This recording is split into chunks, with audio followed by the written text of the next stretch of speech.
2026年アメリカ内戦が終結し、世界秩序は新たな段階に入る。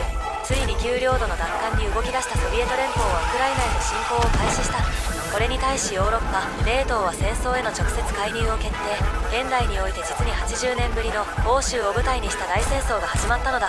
今恐るべき火力の現代兵器たちは衝突し、相手の己の互いの正義を打ち砕いていく。現代の戦争が人の命を糧とした炎によって空を、陸を、サイバー空間を全てを焼き尽くしていくのだ。そして東欧にはかつての赤き旗が翻る。さて、まずはNATOから逃げ出していたカナダを転覆し、パクスアメリカーナによる西半球の秩序を取り戻す。メディアではカナダの首相からの要請によって米軍が進駐し、平和維持を行っていることになっている。平和こそが我らの仕事であり、今日もカナダ国民にとっては変わらない日常だろう。次は麻薬カルテルによって崩壊したメキシコを制圧する。米軍の直接派兵によって秩序を取り戻すのだ。敗戦によって鍛えられた米軍はカルテルたちを粉砕し、メキシコには秩序がもたらされる。そしてカルテル戦争は終結し、メキシコはパクスアメリカーナを構成する秩序の一つとなったのだ。続いてカリブ海と中央アメリカの諸国を特殊部隊による空挺によって制圧する。即座にカリブ海の全国家が消滅し、米軍による統治機構は完成したのである。アメリカ大陸における要衝であるパナマ運河も空挺によって制圧され、中央アメリカも我らの軍門に下ったのだ。西半球の最後の仕上げとして、そのまま南米へと展開。武力でコロンビア社会主義政府を転覆する。同様にベネズエラの反米勢力も特殊部隊の空挺によって排除。ブラジルでもクーデターを起こし、アメリカ大陸の制圧は完全に完了した。次はユーラシア大陸へと繰り出そう。ベルリンでの一発の弾丸が欧州中を駆け巡り、旧秩序は打ち砕かれた。敗北の衝撃は欧州連合の理想を踏みつけ、ドイツにおける国家主義という名の復讐心に再び火を灯す。またフランスに手軍部によるクーデター事件が発生。未遂に終わったものの、その混乱はさらに拡大し、フランスにおいて内戦が始まったのである。欧州における国家主義革命の波は止まらない。政府への怒り、民族としての野望、各々の思惑を燃料に欧州は焼け落ちる。イデオロギーは1930年代へと逆行し、ヨーロッパは再び鋼鉄の鎖の下に集う。炎の行進は国家主義と共産主義へと分断し、新たな独ソ戦を予想させる。ドイツは謎の人物、レーデルスフ・ユーラーを名乗る人物によって掌握される。彼は超軍国主義による国民の精神的覚醒とソビエト連邦への復讐を目指している。一方、フランスでは青年将校であるラファイエットのもと、国家は統一された。彼はソビエト連邦への国家的復讐とフランク民族の統一を目指している。ラファイエットは愛国者戦線に義勇軍として参加していた軍人だ。 CIA の重大機密が奴らの手に渡れば、あれを陰謀論として抑え込みきれなくなる。我々にとって露見してはならない重大な機密、それは首都ワシントンでのテロ攻撃が諜報機関の共謀である事実だ。核兵器師団の悪魔主義者サッターへの拷問で武装勢力の情報を取得した。リストの人物を全て無力化しよう。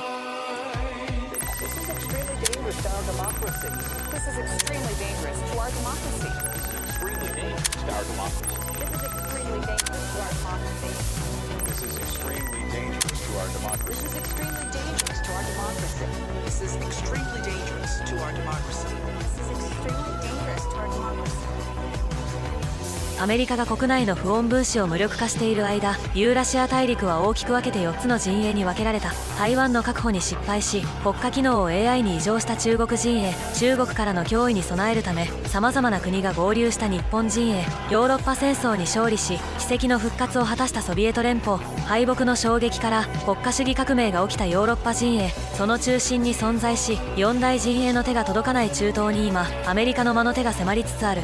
国内の不穏分子を抹消した今、ユーラシア大陸への共闘補として中東を確保しなければならない。いくつかの国はすでに従順であり、我々は残りの反米的な体制を全て転換させるだろう。そしてイスラム共和国の国々は全てが我々の統制下に入るのだ。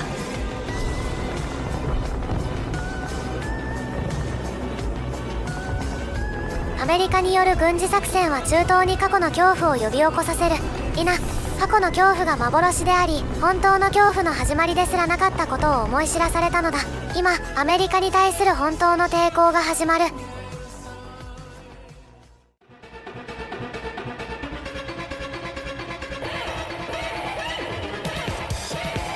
アメリカ・イラン戦争。アメリカ政府はイランが核兵器を所有していると痛烈に非難した。そしてアメリカはイランの体制転換のため軍事攻撃を開始したのである。今第3次湾岸戦争はイランへと拡大し、首都テヘランに対する斬首作戦が行われているのだ。専門家たちはイランの抵抗を分析しているがもって数週間であると考えられている。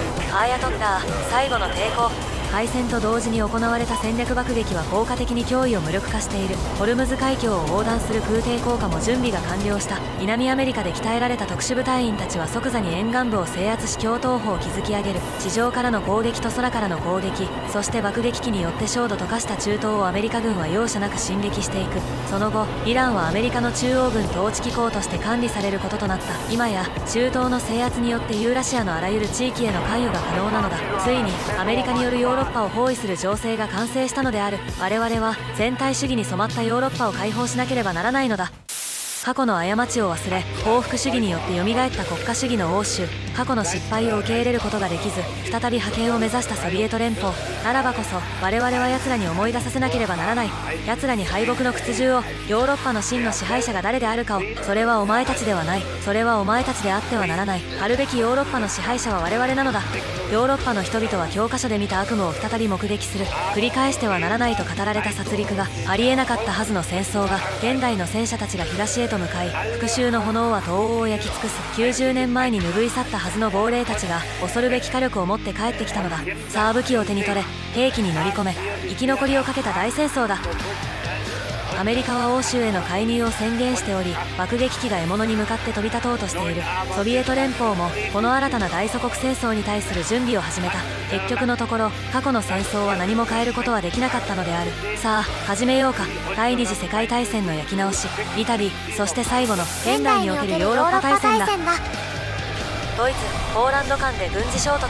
ヨーロッパの新たな国家主義政権によって形成された鋼鉄条約はチェコとポーランドへの同時侵攻を開始した。ソビエト連邦との激突は避けようがなく、アメリカも介入を宣言している。誰もが90年前の戦争を思い出し、ある者は再現を、ある者は逆転を胸に戦場へと向かっていくのだ。さあ第2のバルバロッサ作戦、ヨーロッパの最終決戦の始まりだ。現代の戦車たちが東へと向かい、東欧は無残に踏み潰される。反証国家たちは蹂躙され鋼鉄の鎖に組み込まれていくのだ。これに対してソビエト連邦が即座に参戦。互いの戦車が激突し、再び地獄の釜が開かれた。ドイツの戦車は脅威を打ち倒し続け、90年前のように快進撃を始める。進むほどに抵抗は激しくなる。だが止まることなく東へと進んでいくのだ。東欧の都市にて毒ガス攻撃が発生。都市に対する有効な攻撃法の一つとして本格的なテロ攻撃が実行されたのである。超国家主義の軍隊が奥地へと進んだところでアメリカが参戦を表明。ワシントンはヨーロッパの過激なイデオロギーを根絶するため全都市への爆撃を命令した。また中東方面からは空挺降下を実施。ギリシャのアテネは一瞬で確保され、ヨーロッパへの足がかりを手に入れたのだ。一方北部からはアイスランドからイギリスへの上陸作戦が実行。即座にスカパフローを確保し、イギリス確保の橋頭保を手に入れたのだ。その後主力軍の投入によりブリテン島は陥落。欧州覇権軍による暫定的な統治機構に組み込まれた。我々は再びドーバーを越え D デーを再現しなくてはならない。しかしシミュレーションでは甚大な被害を出すと予測している。そうか。ではインフラへの大規模サイバー攻撃を実行するのだ。ヨーロッパのインフラは停止した。大陸から明かりは消滅し、水道と通信は完全に途絶したのだ。90年ぶりの上陸を開始した時にはもはや抵抗らしき抵抗は存在しなかった。その後米軍はフランス解放を実行していく。前線が崩壊し敗北が確定的となったドイツはある作戦を決定する。欧州にて熱核戦争が発生。運用可能な核兵器を用い国家とともに絶滅させるネロ作戦を決行したのである。ヨーロッパは焦土と化し、歴史ある都市軍は地図上から消滅したのだ。その後米軍によって東欧は解放され、大きく東へとソ連軍は後退した。この戦争における全ての果実を得たのはアメリカとなったのだ。次はソビエト連邦との戦争準備を開始しよう。一方アジアでは日中による冷戦構造がついに終わりを迎え決戦が始まる。第二次朝鮮戦争は正面衝突に発展したのだ。アジアでの大戦争、台湾戦争が終結して以来の大戦争が始まったのだ。この新しい戦争は大アジア戦争と呼ばれ、人類史上最大規模と形態の戦争となった。 AI であるロジが率いる中国は巨大な陸軍を有する一方、日本が率いる陣営は海軍によって中国大陸を取り囲んでいる。結局のところ、民主主義と権威主義のどちらが優位かは力によって決定されるだろう。さあ、このアジアにおける長い90年間の歴史の総決算が今確かに始まったのだ。陸から海まで、空から宇宙へ、サイバー空間へと、人類の歴史を形作る血生臭い戦争の始まりである。さあ、ファイヤーライズ、現代の大戦争がアジア太平洋を焼き尽くす。さあ始めよう。全てを決める戦いだ。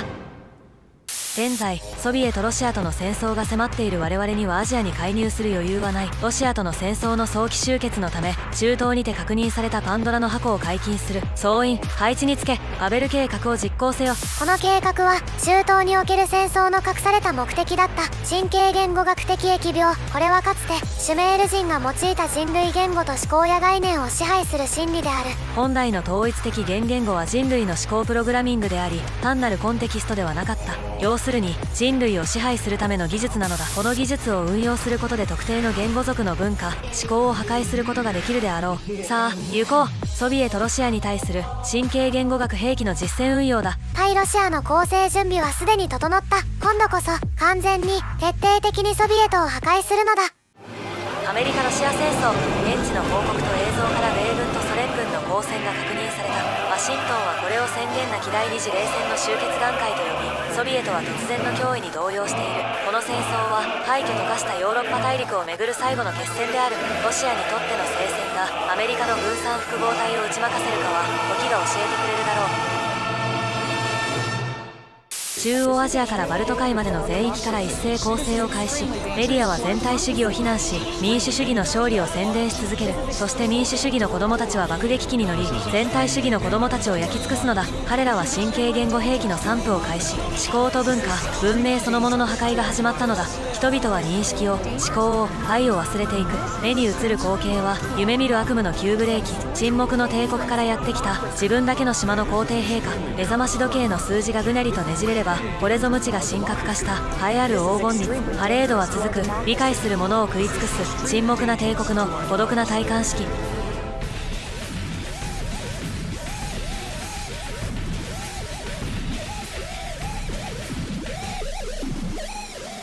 ロシアでの神経言語学的疫病は戦争による PTSD であると分析された。文明の根底が壊れつつあるソビエト連邦は自戒を開始する。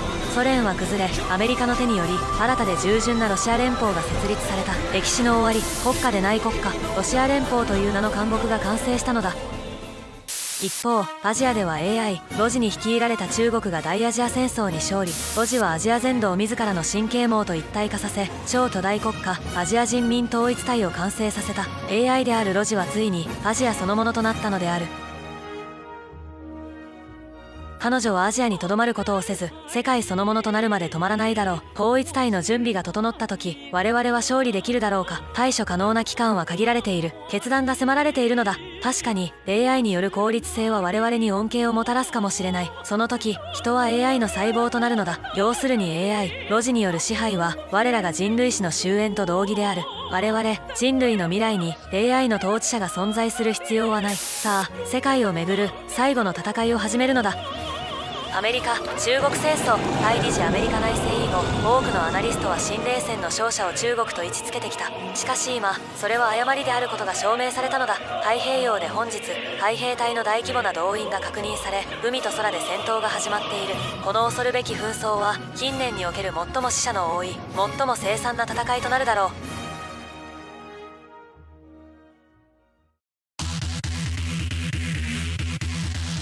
機械仕掛けの神、重慶の奥地に存在する AI ロジは中国にとっての脅威であるコグの戦機を認識した。アメリカはこの戦争を狂気の AI との聖戦であると宣言し、様々な映画を掛け合わせた作品を宣伝した。企業はすでに AI に関する戦後契約を確保し、莫大な利益を望んでいる。中央アジアでは米軍の主力部隊が戦闘を開始しており、東アジア軍との争いは熾烈を極める。互いの軍人の数は1000万人を超え、中央アジアには地と鋼鉄の残骸が積み上がっていった。まさしく人類のための大聖戦。あの狂った狂気の AI を打ち倒すため全人類が結集しているのです。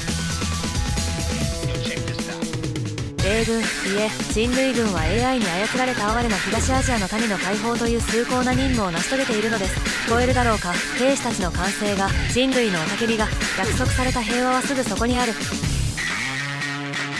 神経言語学的疫病を中国に散布。アジアは狂気に陥っています。素晴らしい。この狂気は AI による洗脳であると宣伝しよう。ロジ、お前が恐れているのが見える。一方、太平洋側からも攻勢を開始。中央アジアにロジの主力が展開しており、太平洋の守りが少ないうちに中国沿岸を目指すぞ。中国上陸のための前線基地として日本と台湾を確保する。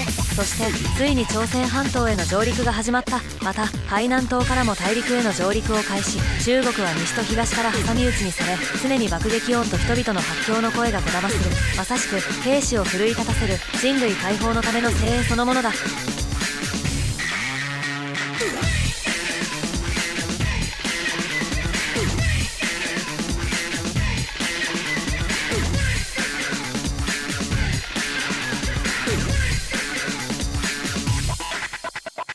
中国の再建、 AI 国家と化していた中国は最後は人民解放軍のクーデターによって崩壊した。その後和平が成立し、アメリカの勝利として幕を閉じたのだ。竜は二度と飛ばない。さあ世界が支配下になった今こそ、世界から混沌の炎を消し去る時だ。世界平和の統一性と不可侵性に関する国連宣言。本日国連総会はこの宣言を採択し、国際安全保障の再編を決定した。これは単なる混沌の終わりを意味するものではない。人類史における戦争の循環の終わりなのだ。